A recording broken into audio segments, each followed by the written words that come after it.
Hi everybody, it's Carrie from Carrie's Corner and it is Friday, thank goodness.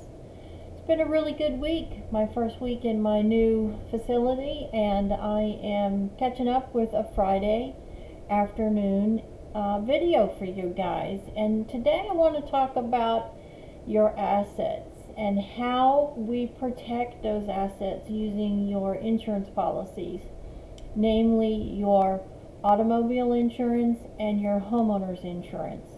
One of the biggest questions that I get, and most often that I get asked, is how do I protect my assets?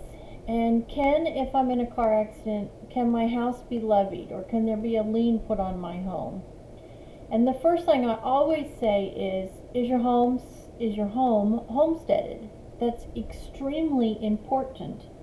What that means is that your home is protected from bankruptcy or from creditors when you homestead. It's a very old law, and it protects your home from being taken away from you in the event that you have financial ruin.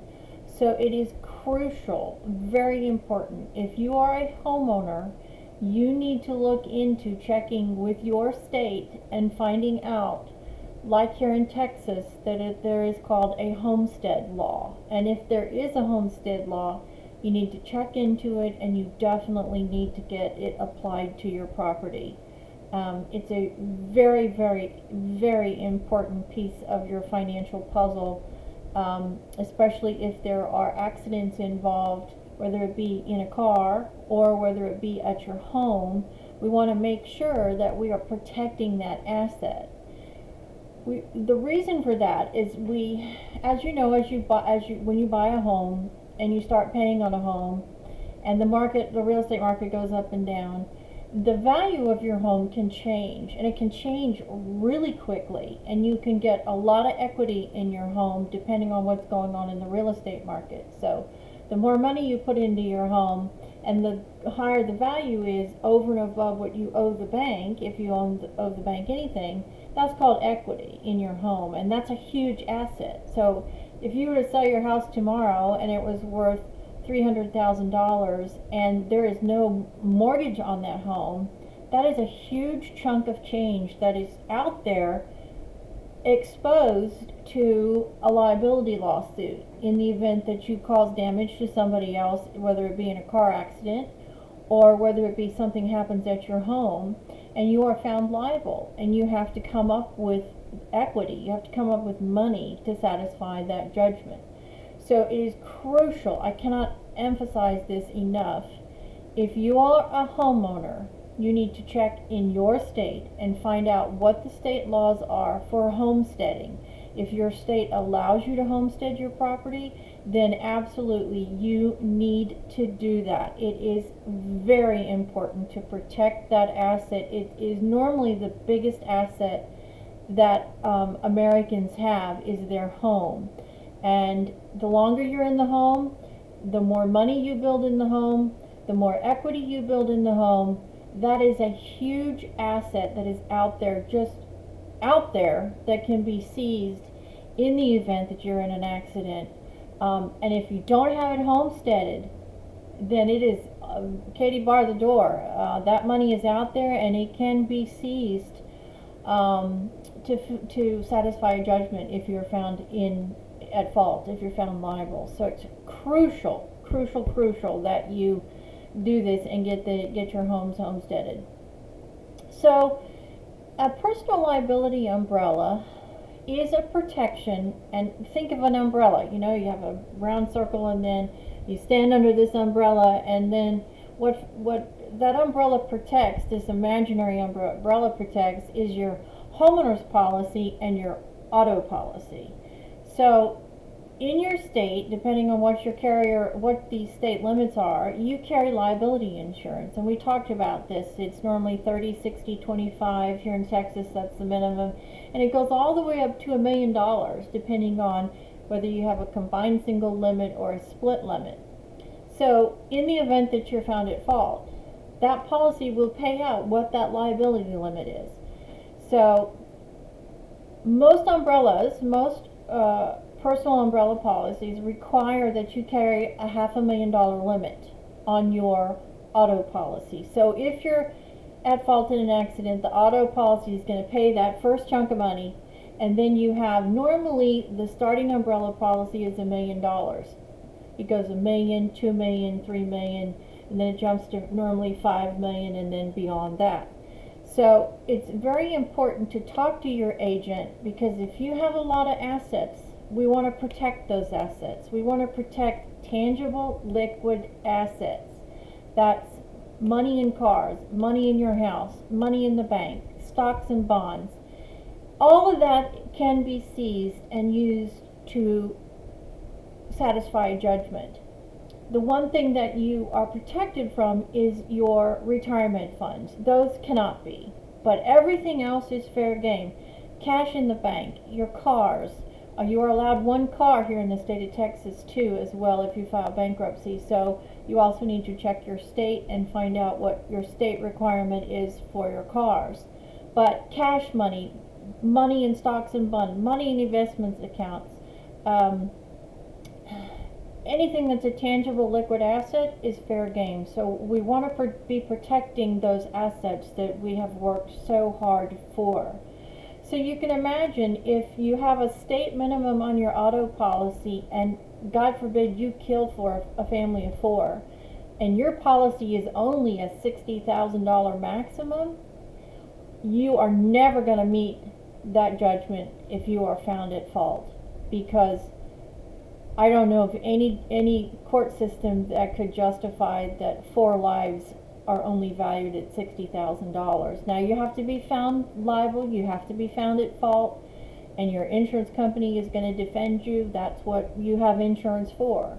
But if you are found at fault, and God forbid you maim or kill somebody, you want to make sure that you have good liability limit coverage, and then if you have assets, that you talk to your agent about a personal liability umbrella, because your auto pays first and then your umbrella kicks in and pays second to meet that judgment, instead of you coming up with liquid assets. The same principle works on your homeowner's insurance. All homeowners insurance has what's called personal liability on it, and generally speaking it's a $300,000 limit. That's kind of the general coverage. You can go down for some carriers and go up on other carriers, but generally speaking it's $300,000. So a great example is, I had a family member when he was a teenager, and his parents owned a pool, and he was a teenager, and like all teenagers, you know, they think they're invincible. So he had this party when his mom and dad were away, and the kids decided that they were going to jump off the roof from this house and jump from the roof to the pool.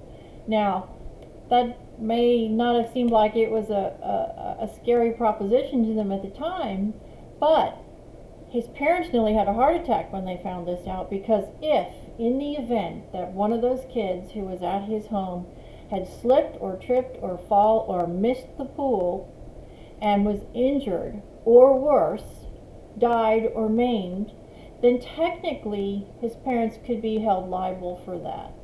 And if he doesn't have liability insurance on his homeowner's policy, then again, that is something you can be held liable for, and they can come over after your tangible liquid assets. So it is so important to understand what your assets are, what your asset level is, and then based upon what that asset level is, if your agent is doing their job, they will be talking to you about taking up higher limits on your auto policy and your homeowner's policy to protect those assets. After all, guys, there are tons and tons of criminals that are in our society who do nothing but go and cause accidents and try to find people liable and create situations. And if you are not prepared, you can lose everything. And I am not joking. I have seen it happen in the 38 years I've been an agent. And it is important, it is so important that you work with an agent that understands this principle, that understands what your asset level is. And designs a policy to fit your needs, not just some cookie cutter policy just to be selling insurance to try to make, money off selling insurance.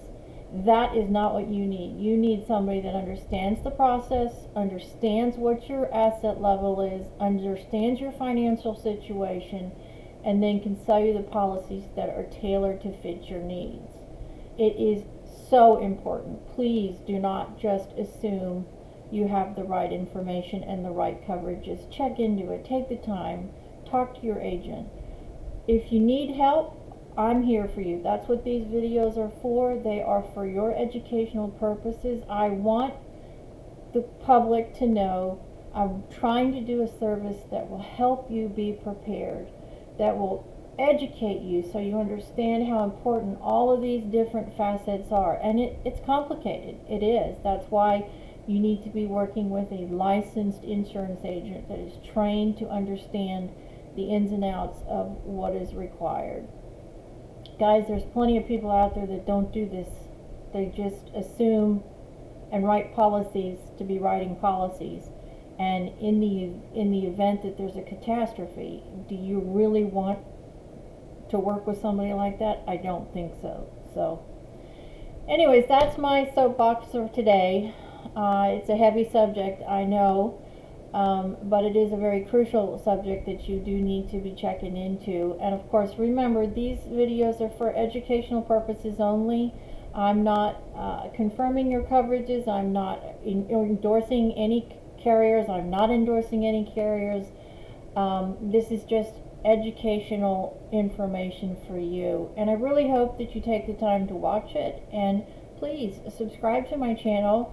Give me a thumbs up. Like the video. And I will do more of them to help you understand this complex industry that I work in. And I would love to hear from you. Carrie at KDS Insurance Services.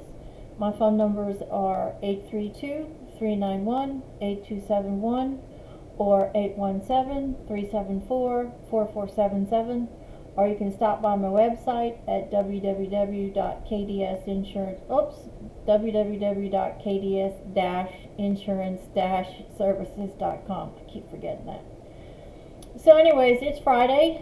It's almost time to go to the cocktail hours or whatever it is that you guys do when the work week ends. I hope you have a great weekend. I really hope you stay cool. It is just incredibly hot again this year, and I will talk to you next week. Make it a great one. God bless and stay safe.